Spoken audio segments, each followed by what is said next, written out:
వికారాబాద్ జిల్లా దాస్యా నాయక్ తండాలో ఏర్పాటు చేసిన బీఆర్ఎస్ కార్యకర్తల సమావేశానికి పార్టీ వర్కింగ్ ప్రెసిడెంట్ కేటీఆర్ హాజరయ్యారు. ఇప్పుడు లైవ్ చూద్దాం. నువ్వు కాదు కదా కాంగ్రెస్ తాత జేజమ్మలు దిగొచ్చినా ఎవరు మర్పించలేరు. తెలంగాణ ఉన్నంత కాలం తెలంగాణ రాష్ట్రం ఉన్నంత కాలం తెలంగాణ ఎవరు తెచ్చిండ్రు అంటే ఎవరంటారు? మరి గిట్లున్నాక ఆయన ఏం బిక్తాడు నాకు అర్థం కాదు. నేనేమంటున్నా, మాటలు మస్తుగా చెప్పచ్చు రేవంత్ రెడ్డి లెక్క, నేను కూడా నరకచ్చు. అంబేద్కర్ అభయహస్తం అని పెడతా, కేసీఆర్ దళిత బంధు పెట్టి 10 లక్షలే ఇచ్చిండు, నేను 12 లక్షలు ఇస్తా అన్నాడు. ఇచ్చినవా ఒక్కలకన్నా? పడ్డాయా ఎక్కడన్నా? టకీమని పడ్డాయా?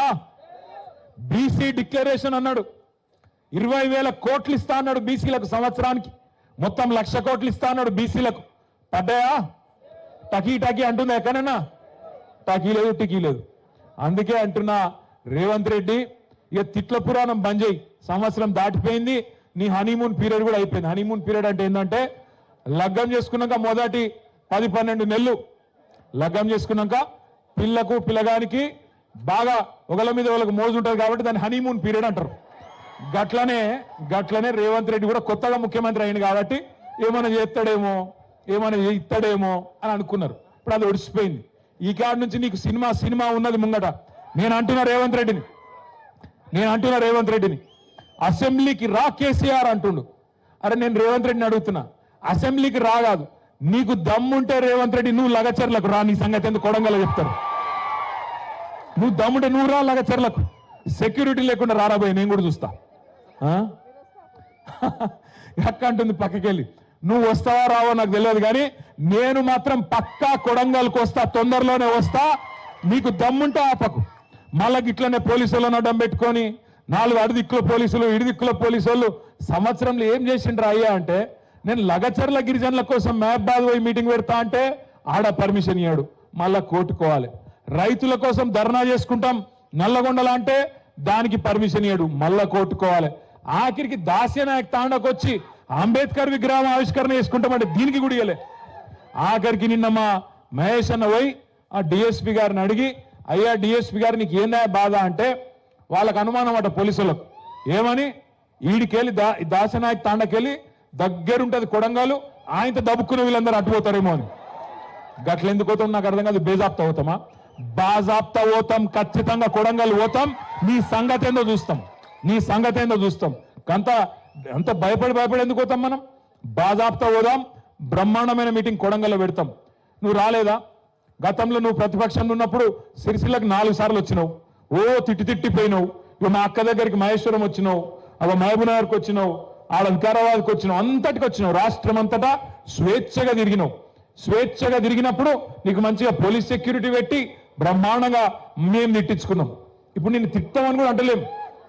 మేము వచ్చి ఇక మా తమ్ముడు సురేష్ ఎక్కడున్నాడు? మా తమ్ముడు రమ్మంగట్రా మా తమ్ముడు మన లగచర్లలో 45 రోజులు జైలుకు పోయిన తమ్ముడు సురేష్ కూడా ఇప్పుడే బెయిల్ మీద వచ్చినాడు. ఆయనకు ఒకసారి గట్టిగా సపర్లు కొట్టాలి. లగచర్లలోని అక్కడ ఉండే గిరిజన రైతులు, దళిత రైతులు, బీసీ ఎస్సీ రైతుల కోసం పోరాడి, మరి వాళ్ళ న్యాయం కోసం పోరాడి జైలుకు పోయిన సురేష్ లాంటి తమ్ముళ్ళు ఒకరిద్దరు కాదు, ఇంతమంది ఇక్కడ ఉన్నారు. అవసరమైతే అందరం కొడంగల్కు దండయాత్రకు వస్తామని కూడా చెప్పి నేను చెప్తా ఉన్నా. రేవంత్ రెడ్డి గారికి గోపాల్ ఎక్కడ? గోపాల్ నాయక్ కూడా ఉన్నాడు, ఒకసారి వేదిక మీదకి రా. గోపాల్ నాయక్ కూడా గట్టిగా సపర్లు కొట్టాలా. ఇంకో షాలో తెప్పిస్తాను తప్పకుండా, గట్టిగా సపర్లు కొట్టరా. Thank you Gopal. ఇక్కడ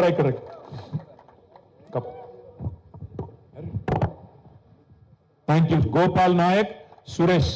మీ అందరికి నా రిక్వెస్ట్ ఏంటంటే కూర్చో. సేన్ राम मैं क्यों करो छू हमार बाजार नहीं के नहीं आनो फिर हम काहे की चाहे तो दिल्ली लगा जाता नहीं भी सेंट्रल ऑफिस थी हमको कायम परमिशन लाया चाहे तो कोई गवर्नमेंट काहे आपने गाँव से ढेडिया और काहे भी जमीन लेनो करता नहीं एक परमिशन लाया था से गवर्नमेंट से धैर्य में ती रे सारो ये केटीआर अन्ना मेलोच आपने घ्यायचा मराठी सलाह दिनोच मेलोच कन तो जीव काय को केलियो सलाह दिनोच और सलाह पर आपने गवर्नमेंट जमीन थांबेचा वो संतोष में मैं आपने गवर्नमेंट पंचायती दिनोच केसीआर सालन केटीआर अन्ना जो आपने जमीन दिनोच करने लागत तेलंगाना में कोई गवर्नमेंट जमीन ले सके नहीं है रैंकरन तो मैं सेन विनती करो तो राम राम से థ్యాంక్ యూ గోపాలని నేను చెప్పిండు నాకు తెలియదు కానీ మంచిగానే చెప్పిండు అనుకుంటా నేర్చుకుంటా నాకు భాష రాదు నేర్చుకుంటా మా సంజీవ్నో ఎవరినో ఒకరిని పట్టుకొని నేను కూడా 4 మొక్కలు నేర్చుకుంటా ఆ మధ్యన ఒకటి నేర్చుకుని ఇప్పుడు మర్చిపోయినా బాయి బియా సేన రామ్ రామ్ ఒకటి నేర్చుకున్నాక అంతే ఇక మిగతా నేర్చుకోలే అది కూడా నేర్చుకుంటా నేను మీ అందరికి చేసే విజ్ఞప్తి ఒకటే దయచేసి గుర్తుపెట్టుకోండి డాక్టర్ బాబాసాహెబ్ మనకు స్వేచ్ఛనిచ్చిండు మాట్లాడే స్వేచ్ఛనిచ్చిండు కొట్లాడే స్వేచ్ఛనిచ్చిండు ప్రభుత్వం మీద తిరుగుబాటు చేసే స్వేచ్ఛనిచ్చిండు ప్రజాప్రతినిధులను నిలదీసే స్వేచ్ఛనిచ్చిండు ఆ అద్భుతమైన రాజ్యాంగాన్ని ప్రపంచంలో ఏ దేశానికి లేని రాజ్యాంగాన్ని డాక్టర్ బాబాసాహెబ్ మనకిచ్చిండు కాబట్టి అధినేతలు ప్రభుత్వ అధినేతలు జులుం చేస్తే మనం ఇవాళ వాటిని బర్దాస్తు చేయాల్సిన అవసరం లేదు తిరగబడచ్చు మాట్లాడొచ్చు ఎన్నికల్లో హామీలు ఇచ్చి మాట తప్పితే ఖచ్చితంగా నిలదీయొచ్చు అడగాలి నువ్వే అన్నావు కదా కేసీఆర్ 10,000 ఇస్తున్నాడు నేను 15,000 ఇస్తా అంటివి 2 లక్షల రుణమాఫీ చేస్తా అంటివి వచ్చిన 2 లక్షల రుణమాఫీ జరిగిందా ఇక్కడ మరి ముఖ్యమంత్రి గారు అబద్ధాలు చెప్పొచ్చా ఎంత సిగ్గు లేకుండా అబద్ధాలు చెప్తున్నాడు 2 లక్షల రుణమాఫీ చేసిన అంటాడు మొదలు నువ్వే మీటింగ్ పెట్టినావు డిసెంబర్లో 23 డిసెంబర్లో మీటింగ్ పెట్టి ఏం చెప్పినావు రుణమాఫీ కావాలంటే 49,500 కోట్ల రూపాయలు అవసరం పడుతుందని చెప్పి నీ ప్రభుత్వమే చెప్పింది కానీ ఇవాళ వరకు నువ్వు ఇచ్చింది 11-12 కోట్లు మాత్రమే మరి ఏ లెక్కనైతే రుణమాఫీ చారాన కూడా కాలే ఎక్కడ కూడా నేను అందుకే రేవంత్ రెడ్డిని అడుగుతున్నా దాస్యానాయక్ తాండా ఇక్కడ నుంచి అడుగుతున్నా మళ్ళొక్కసారి రేవంత్ నువ్వు ఎక్కడికి రమ్మంటే ఎక్కడికి వస్తా రాష్ట్రంలో నీ సొంత ఊరు కొండారెడ్డి పల్లెకి పోదామా పరిగి ఎమ్మెల్యే సొంత ఊరు శివారెడ్డి పల్లెకి పోదామా లేదా దాస్యానాయక్ తాండాకు వస్తావా లేదా కొడంగల్ కోదామా ఎక్కడికైనా సరే ఏ ఒక్క ఊర్లోనన్నా 100% రుణమాఫీ జరిగిందంటే నా ఎమ్మెల్యే పదవి కాదు రాజకీయ సన్యాసం తీసుకొని వెళ్ళిపోతా అని చెప్పి నేను చెప్తా ఉన్నా గిన్ని అబద్ధాలు గింత పచ్చి అబద్ధాలు చెప్పుడు ఒక ముఖ్యమంత్రికి శోభనీయది అది మంచిది కాదు నేను చెప్తున్నాడు ఇంకొక అబద్ధం రాష్ట్రంలో రైతు కూలీలందరికీ 12,000 రూపాయలు ఇచ్చేసినట ఈ తాండాలో ఉండే రైతు కూలీలందరికీ వచ్చినాయి ఆ పైసలు మొత్తం రాష్ట్రంలో ఉండే లక్షలాది మందికి 10 కోట్లు ఇచ్చిండు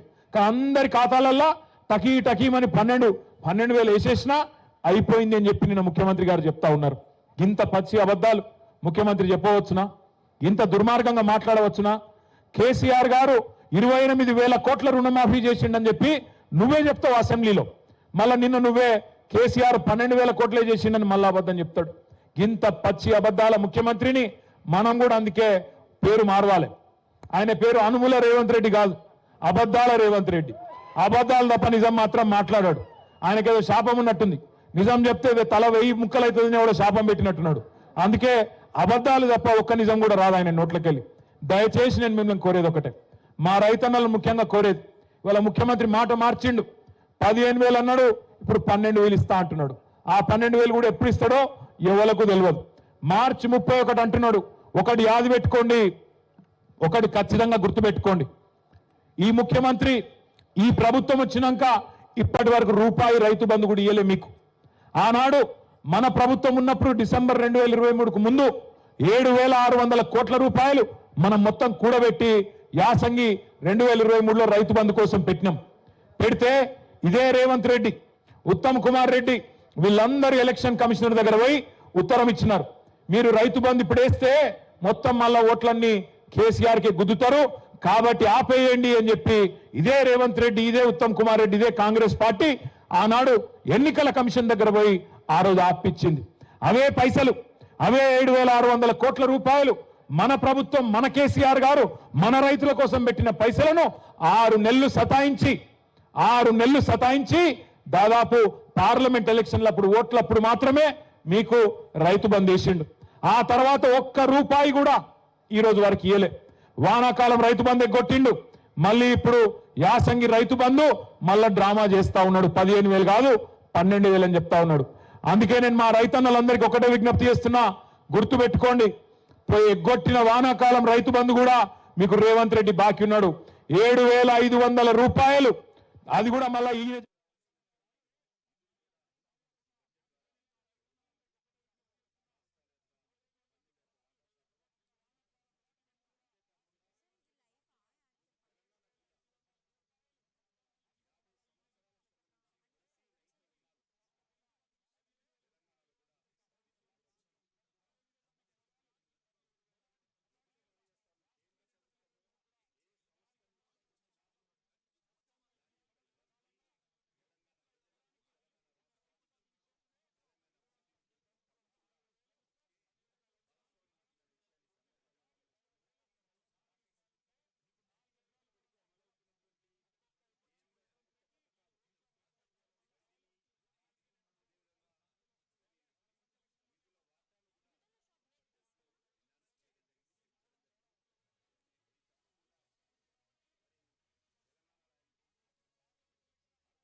అంటే మళ్ళా దొరకరు.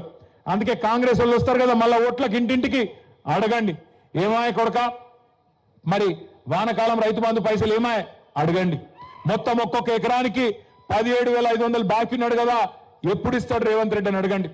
మొత్తం 17,500 ఇచ్చేదాకా దయచేసి ఖచ్చితంగా రైతన్నలు పట్టుబట్టాలి. గట్టిగా మీ సప్పట్లతో రేవంత్ రెడ్డికి మీ నిరసన చెప్పాలని చెప్పి కూడా నేను కోరుతా ఉన్నా. మా ఆడబిడ్డలు కూడా మీకు రేవంత్ రెడ్డి గారు 1-2 కాదు 12-13 నెలలకు 2,500 రూపాయలు చొప్పున బాకీ ఉన్నాడు. 30,000 రూపాయలు బాకీ ఉన్నాడు.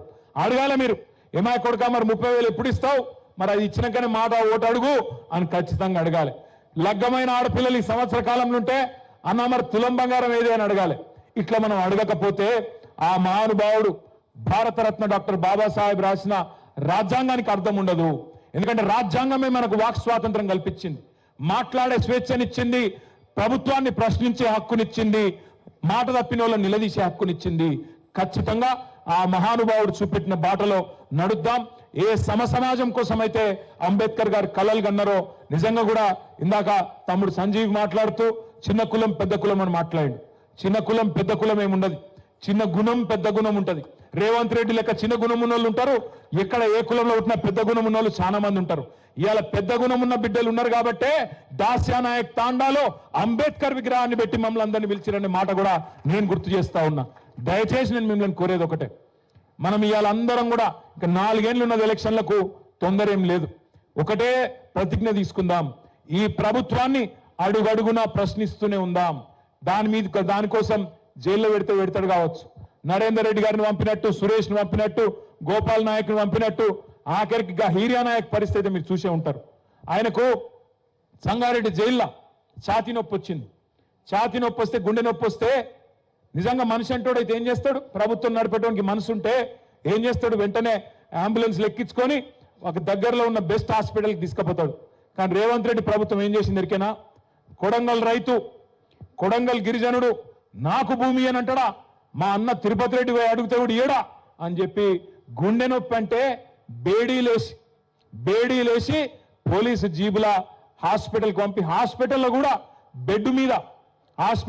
బెడ్ మీద బేడీలేసి గొలుసేసి ఆ బెడ్ గట్టేసింది రేవంత్ రెడ్డి ప్రభుత్వం. అందుకే నేనన్నా చిన్న గుణం ఉన్నోడు అని నేను ఉత్తగానే అనలే, ఒక ఇట్లాంటి చిల్లర పనులు చేస్తాడు కాబట్టే చిన్న గుణం ఉన్న ముఖ్యమంత్రి అన్నా. అందుకే ఖచ్చితంగా ప్రభుత్వాన్ని నిలదీస్తూనే ఉండాలి, మాట తప్పిన ప్రతి సందర్భంలో ప్రశ్నిస్తూనే ఉండాలి, అడుగుతూనే ఉండాలి. అయితే గీతే 1 కేసో 2 కేసో అవుతుంది, దాంతో మనకు ఫరక్ పడేది ఏం లేదు. మీకు మనందరికీ అండగా మన నాయకుడు కేసీఆర్